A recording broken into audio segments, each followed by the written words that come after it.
Good morning to all of our friends and family at the Parent Tween Connection. We are back with you for another awesome interview with a professional who has not only professional but also personal experience in the world of supporting teens and tweens. We have Dana Parisi with us today, and Dana is a physical therapist turned certified parenting coach. And that was not just because, she had a whim, but, that she has some personal experience in that. So first of all, Dana, welcome. Good morning. Thanks for joining me. Thank you. Good morning. So Dana, you told me that you've got two biological kiddos, and then you expanded your family with or through adoption, and you have two adopted kiddos. And you said that actually is kind of what led you to this world of parenting coaching. Can you tell us just a little bit about that to kind of give people a sense of your own experience? Yeah, absolutely. My biological kids were, I think, 4 and 5 when our first adoption was successful, and we brought our first adopted child into our family. And it's a beautiful journey, but there was a lot of challenges that I thought I was prepared for, but really you can't be prepared until you're in it. And so I had a lot of learning to do as we were seeing really challenging and really baffling behaviors. I had to understand attachment trauma and some of the things that go with the losses that my children experienced. And so that got me on a journey of just learning more to help my family be successful, and really sparked a passion for me in helping other families of kids who have challenging behaviors, whether it's from attachment traumas or other types of issues. And I'm glad that you said that you have attachment, or that you talk about the behaviors, because one of the things that so many of the professionals that join us really emphasize is that the behavior is a symptom of something more. It's not that they're a bad kid, it's that their behavior is less than what you would like it to be. So thank you. I'm glad you make that clarification.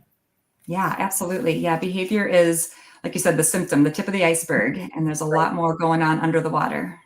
Well, and I think that's true of adults as well. And adults, we'd like to think, have the tools to regulate and manage these things, but really, truly, a lot of adults don't have them. So let's start with resilience. The topic that you wanted to talk about is how to build your parenting resilience. So let's start at the beginning. How do you define resilience? Why is it important? Yeah. Resilience, I feel like, is a bit of a hot topic right now. There's a lot of people talking about resilience and resilience in kids with COVID. Don't worry, they're resilient, which is an interesting topic because really we aren't born resilient.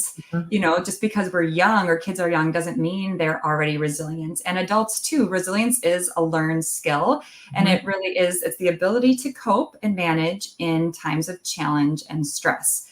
And so that's important because we need, it happens with those times of challenge and stress that we build our resilience. And so there's a couple ways that we can improve that, but it's not a lack of or an absence of challenges. So that's important for us when we help our kids build resilience, because we don't want to keep them from all challenges and stresses.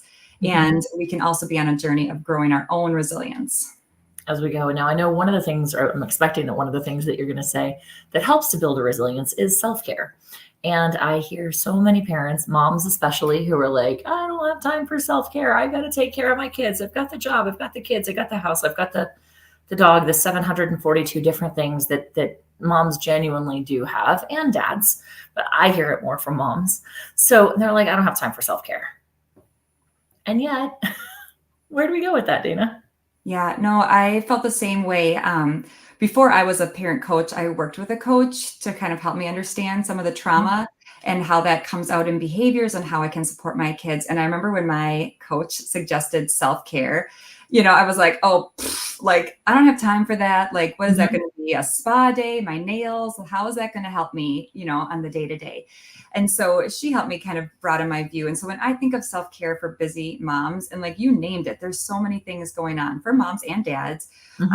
But I talk more with moms than with dads. I love talking with both.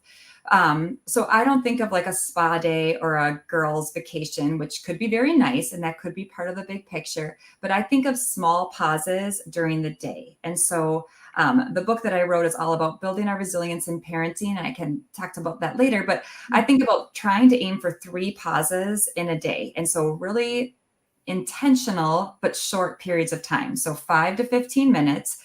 Thinking about if you created a list of maybe 20 things that you would enjoy or that would fill your cup of energy, if you had just 5 to 15 minutes. It can be short. Like my first one in the morning is sitting outside if it's nice and doing my devotional. or Mhm. listening to music and drinking my coffee while it's warm. Mhm. And it's just a couple minutes. And so being intentional about little times throughout the busy days, maybe it's when the kids are napping or right before the kids come home from school, if you're, home, or before that transition, if you're coming back from work, Mhm. taking 5 to 15 minutes of something that gives you energy and fills your cup before you reconnect with your kids. My experience has been in my family and in the people I coach, that makes a huge difference in the tone going forward if we get Mhm. ourselves in a good spot. Mhm. Well, it puts you in a place where you're not already necessarily as amped up as you may have been. It just takes a second or, a little bit to downregulate some of the anxiety or stress or amped up, whatever, and that puts you in a better place. Yeah, absolutely. I mean, I remember days where my kids would come home from school, and that we don't have control over how they come home from Right. school. If they're ramped up, if something bad happened, if they're stressed, tired, angry, or they're super happy and cheerful. Mhm. But I had days where I would like run, run, run, doing all the things right up until the moment that they came home. And then I'm realizing I haven't eaten, I hadn't used the bathroom, I hadn't drinking water in the last couple hours. And so I'm more stressed. And so Absolutely. taking that time and just taking care of myself in those 10, 15 minutes sets the tone. And I like the fact that you use the term intentional, but also that there's short periods. Like they don't have to be these crazy long periods. Like it could even be while you're driving. Yeah. Like maybe like a no phone rule while you're driving and just jam out to music if that's your thing.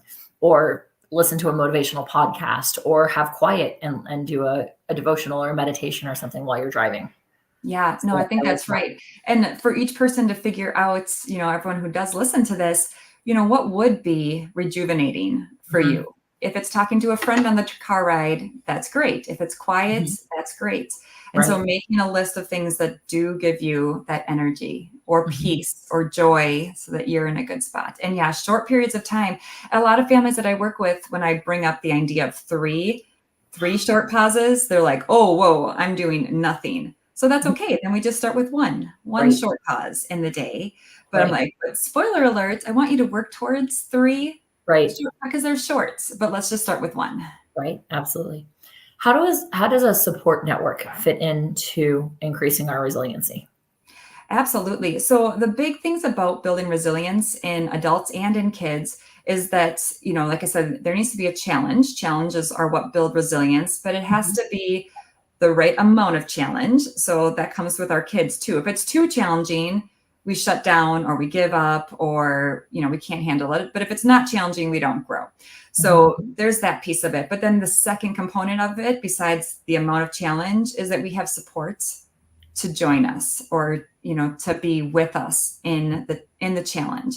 And Mhm. so especially important when we're trying to help our kids be resilient because we are their main support in that. But as adults, I feel like we have to be more proactive, or the word intentional comes to mind again, of who is in our support network Mhm. and how can we tap into that. So the first thing that comes to my mind with building our support network is choosing one or two people who are safe that you can be more vulnerable with. I feel like a lot of parents, especially when they're in really challenging seasons, say they've got a lot of difficult behaviors or there's mental health struggles with their child that are hard to talk about, or they don't want people to know. That makes a lot of sense. I know I felt a lot of embarrassment that we were having really big challenging behaviors in my Absolutely. house, and I felt like it made me a not a good mom. Basically, Mhm. like I didn't want to talk about it. It's like, how Mhm. can I not get this together? How can I not figure out how to parent my kids? And so finding those people that you can be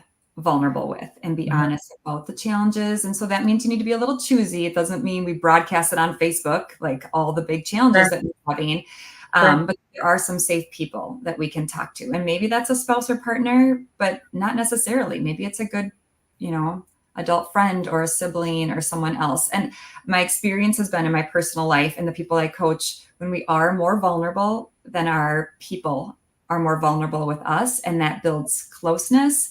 And then we have that support. So it doesn't change necessarily the challenges that we're going through, but it sure makes it feel a lot different if you're going it alone or if you have Mhm. someone in your corner. And that's actually what started Parent Tween Connection. It was friends of ours who were navigating some of these challenges, as you're mentioning, with their daughter. And mom came to me because she knows that my husband and I have worked with kids for decades. And, albeit we don't have children of our own, but she said to me as she started sharing what was going on, she said, I just wish I had other parents to talk to. And so I just want to take a moment to interject that sometimes there are parents who don't necessarily have folks in their circle that they feel like they can talk to. That shame, that embarrassment, that guilt, that why can't I figure out my kid type of deal is terrifying. And they're afraid for their kids and they're afraid for themselves. But find a community. That's part of what we're building at Parent Tween Village, is that kind of community for families. So that you can have somebody. Sometimes talking to somebody that you don't know can also be helpful because they don't know you, whatever. They're not, they might judge you, but who cares because they don't know you. So if nothing else, look at a community like ours as a possible starting point anyway, to start building that. Where do professionals fall into this network? And I'm going to interject for a second for anyone who is tuning in. I'm going to go off camera and go turn the light switch on so that the power supply actually gets power for my computer as we talk. So where do the professionals fill into this, Dana? Yeah, no, that's a great point. So when I think about support, first of all, like my book is called Parenting Marathon. So it's about thinking about parenting like a long distance endurance event, as opposed to a sprint. And when I think about a running marathon and myself training for a running marathon, there's a lot of different support that we have in life and in parenting. And so we talked about the support of friends and a community like the Parent Tween connection that you have, but professionals can certainly be there you are, a big part of, a huge part of that support network. And so, I definitely consider professionals part of that support network, being choosy on where could you use additional supports. And so my own journey, it's been things like talking to doctors about the right medications for my kids who deal with ADHD, understanding that maybe it's occupational therapy for sensory processing things, or mental health therapy, play therapy. There's different things like that. So sometimes parents get bogged down with too many services. So we can talk about that when it comes to simplifying, but where, who could support you? And sometimes that's support for the parent. And that's what I do as a parent coach. I know personally, there was moments in my parenting journey where I hope that professionals would quote unquote fix the behaviors, fix my child, which I feel embarrassed saying that now, but I'm like, please fix these behaviors. And a lot of the change came when I started to change my approach to things. And so that came from having professional support myself, to have a different mindset, to try different tools and approach things differently. So think about support in your own journey, if it's support that your kid could use for their journey, or yourself as you're supporting them. And I'm glad that you mentioned parenting coaches, obviously, since you are a parenting coach yourself, but a lot of folks don't even know that parenting coaches are a thing. And so one of the points that I want to offer to folks listening is, there's coaches for all kinds of things. There are parenting coaches for, in a broad spectrum parenting skills, because let's be real, kids don't come with handbooks. You've never been a parent of this aged child before, or you've not been the parent of this child at this age before. Maybe it's your third kiddo, but they're presenting different challenges or different experiences, if you will, than your older two kids did at this age, right? So even if you're in a space where you're like, but I've raised 3 kids already, what's wrong with my fourth? Or like, what's wrong with me that my fourth is having these challenges? You haven't been the parent of this kid at this age before. And I hear a lot of parents, when I say that to them, they're like, oh, I never thought about it that way. So with parent coaching, I know that's one way that folks can build parenting skills. Other ways that they can do that, and or what kinds of skills do parents get out of parenting coaching or those kinds of supports? Yeah, no, I'm glad that you brought that up. And like I said, I have 4 kids, and so 3 of them are teenagers right now. And yeah, they're each unique, at my third teenager is 13. So it's my third round going through a 13-year-old, but totally different ball game, and the things that we're dealing with. So, and when I think about parent coaching, and a lot of people, like you said, aren't familiar with it, or it feels like, oh, well, that's for bad parents. that's not it at all. When you think about, I'm a runner, a long distance runner, my friends who have running coaches, you Mhm. don't hire a running coach because you're a bad runner. You hire a running coach because you want to get better. You want to Mhm. have better skills or a better plan. Same with a business coach or any kind of sporting coach. You don't hire a coach because you're bad. It's because you're proactive and you want to get better. So, yeah, in addition to parent coaching, I'm a big book reader. So there's lots of books out there that can support you on your journey, podcasts like what you're doing, Mhm. going to support from people who are a step ahead of you in that journey or have Mhm. some experience. And then as far as skills, I think you asked that, like, what skills can you build on your Mhm. journey? I think that is one of the most exciting parts about being a parent is that, we are always growing just like our kids are. And so having that growth mindset for ourselves, like we're not stable creatures. I'm a better parent now than I was 5 years ago and than I was 10 years ago. And I hope that I can continue to get better. I'm a calmer parent, and Mhm. that's because I have learned more skills on self-regulation, emotional regulation. Mhm. And honestly, I thought prior to being a parent, I was a pretty chill, emotionally regulated person. Sure. But the parenting stresses that I've gone through with the variety of challenges that I've experienced Mhm. have definitely taxed my my chillness. And Mhm. so I found myself, yelling or blowing up at my kids or, using tools that weren't my best choices in times of Mhm. stress that were kind of embarrassing to me that I, went there. So if that's your experience as a parent out there, you're not alone. But there are skills that we can learn for building our own emotional regulation. And then I really like to talk to parents about building their communication skills because Mhm. communication looks different when we're communicating with toddlers versus, those middle school, those tween years, and then going into those teen years where they really want more independence. And we're trying to coach them into being adults rather than controlling everything for them. So Mhm. communication skills. Other skills we can learn are, ways to avoid conflict, or even maybe more better than avoiding it is having healthy conflict, because we're going to have Mhm. different opinions with our tweens Right. and teens. And so it's not necessarily avoiding that, but to how can we have healthy conflict, healthy difference of opinion? Well, and what I'm hearing is that these are some of those soft skills that aren't taught in school. We're seeing a lot more of it in the realm of like social emotional learning, which is good. We're making steps in that. It's still not everywhere. It's still not universal. And it comes back to us in the home, or even, like myself not having kids, but I'm like honorary auntie, or I do have nieces and nephews, that I'm part of that village, that if I can get better in my skills, or I can grow my skills, I can engage with those kids. So it's on all of us as the adults to grow our skills, not just the parents, right? Yeah, absolutely. Sometimes I do with parent coaching, like a little tiny role play where I'll like, okay, I'll be your tween and you bring up this conversation, and it's always awkward. We kind of laugh about it, but practicing that. And then I try to like picture what their teen or tween would say to them, which they're always Sure. like, are you in my house? How can you know exactly what they're going to say? I'm like, no, because I'm raising those kids too. I'm Sure. raising teens and tweens. But, practicing that, like, okay, how could you adjust your tone? Or like even being aware of our facial expressions when we're talking to our kids. Our kids, as humans, we are really designed to read each other's verbal but nonverbal cues. Sure. And those nonverbal cues have a lot more weight really than even the words that we say. And Absolutely. so being aware of that, like, okay, can you just see what it would happen if you like try to soften your face when Hmm. you bring that up? And a lot of times it's like, okay, it's hard. It's hard to do that, but it makes a big difference in how the message is relayed.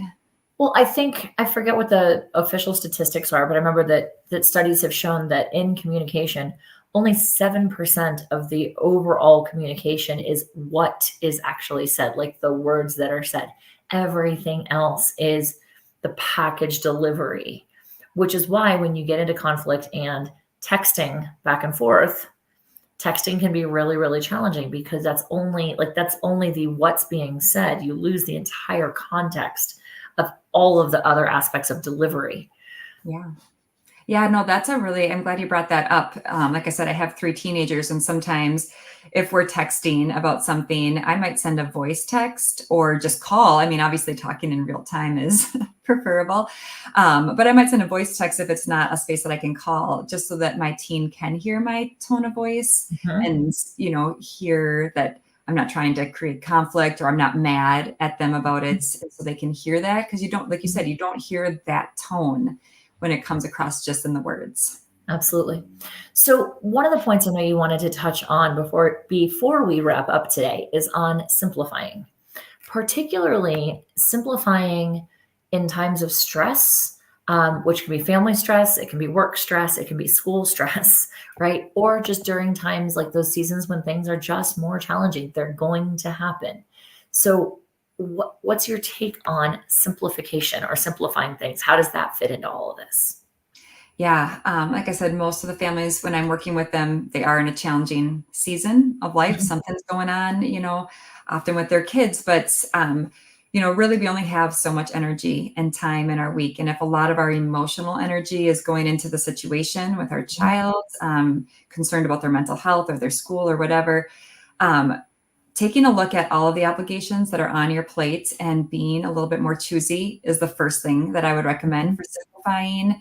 Okay. So, there's so many demands for parents for our time and our attention. If you have kids and they're in a sport, you can volunteer for this, you can bring snacks for this, you can be the team parent for this, you can, they need someone to lead the field trip. And there's no shortage of opportunities to serve in your community when you have kids and families. And so that whole quote, I don't know where it came from, but saying yes to the best and no to the rest is a good Mhm. place to start. Like, where is, your family is the best. That's the best use of your time and devoting to it. So if that needs a little bit more time and a little bit more margin for you to dedicate to it, that's the best. And so some of the rest needs to go. And so in seasons of challenge for myself, I might look at my volunteer obligations. Okay. And even if it's something that I really care about, like volunteering at church, Mhm. I might back off for a season so that I can devote the time to something else. Or when they bring out that like sign up for this and serve here for your kids' team, I might just not, and sometimes there's that parent guilt. And I know parents deal with a lot of guilt. Moms deal with a lot of guilt, especially. I'm sure dads do too. But it's okay. It's a season of balancing and prioritizing what's the best, the most important. So that's one thing I think of as simplifying. The other thing that comes to my mind, I am like a simple space kind of girl. And, I have 4 kids, so there's more stuff probably than I want, but maybe just picking one room that you can simplify that brings some peace. And so if you've got little kids and there's like, all the toys come out of all the bins and it's so stressful. I remember those seasons, Mhm. is there a way to simplify, hide 90% of it in a closet and take out 10% so you don't have so much to clean up? But if it's bigger kids, and you've got teens and stuff, just picking one space where you can really be at peace. I think about like an Airbnb. When you go to an Airbnb and it's like, oh, it's so relaxing here. Why is it so lovely? Right. It's so simple and it is not cluttered. Right. Um, I guess non-clutter is simplifying for me, but it might look different for other people. Sure. Sometimes simplifying is mean helping our kids simplify their space. And sometimes they need help, even our teenagers, like going through the closet and getting all the stuff that they don't wear anymore so that when they're searching for the right outfit, they don't have 10 years of old clothes coming out that then are all over the floor. So helping them simplify their spaces so that they can be more successful managing it as well. That's awesome. And I know for me, that's the simplifying the space aspect is really important because a lot of clutter is visually overstimulating for me. I can't deal like both like what I see and the noise in my home. Yeah. Like my husband watches television louder than I prefer to watch it. And so I will sometimes just walk around with headphones in because that's the volume that he wants. I'm not going to ask him to necessarily change that if that's what's comfortable for him. But I can take steps to simplify it and modify it for me because I can't handle the auditory stimulus all the time. Yeah, absolutely. Awesome. All right. So we're going to round out this, excuse me, this portion of our conversation with a pop question for you. Oh, So one of the things or one of the bases that we built Parent Tween Connection on is what I call the foundations of connection, where each letter of connection stands for something. And it really came out of a conversation that I had with myself where I sat down and I said, Self, why is it that teenagers will talk to me? I've been an SAT and ACT coach for 25, 26 years now. Why will they talk to me or another mentor outside of their family often before they're comfortable talking to their parents? And so I'm going to give you the 10 foundations. Anybody who's listening, if you'd like a copy, you can grab them off of our website. But I'm curious which one kind of like pops out for you, Dana, and the realm of what you do with families and support. So we start with create a safe space. observe, non-judgment, nod and smile, as in zip it, let them talk. E is either explore or educate. The next C is challenge your truths. And then T is take your time. Then we have innovate, own your own story, or nurture. Does any one of those like kind of jump out of the auditory source for you as like, hey, this kind of wraps up everything that, or wraps up many things or something like that? Yeah, the two that popped out were observe and take your time, I think, which are maybe a little bit connected in my mind. So, when I think about challenging behaviors, my first impulse as a parent is like, fix it. How do we fix it or stop it or, tamp it down, get back to okay. And so taking my time to like back up and be curious and observe, like, I wonder what else is going on, and slowing down rather than like going for those quick fixes of like, why are you so emotional? Calm down, slow down and observe. Because never in the history of anybody has saying, calm down, you're being irrational, actually resulted in them calming down and being rational instead. So true. So true. Awesome, Dana. Thank you so much. So before we wrap up, I'm going to ask you, Dana, to share with us how we can find you and find more information for anyone who listens and wants to learn more about your coaching. But I also want to put a quick plug in for those of you who are not yet members of Parent Tween Village. Dana and I are about to have a conversation exclusively for members of Parent Tween Village to help you get a better sense or a stronger sense about how to help your kiddos develop these same skills. So it's the first step is for you to develop the skills and become calmer, more relaxed, less ready to fly off the handle, perhaps, right? And build our own resiliency as the adults. But then the next step is how do we carry that on and how do we help our kids do that as well? So before we go there, Dana, tell us, where can people find you? Yeah, great. Best place is my website, which is livestouchedcoaching.com. So there you can find all kinds of information. My book is there's a link to my book there. My book is on Amazon as well.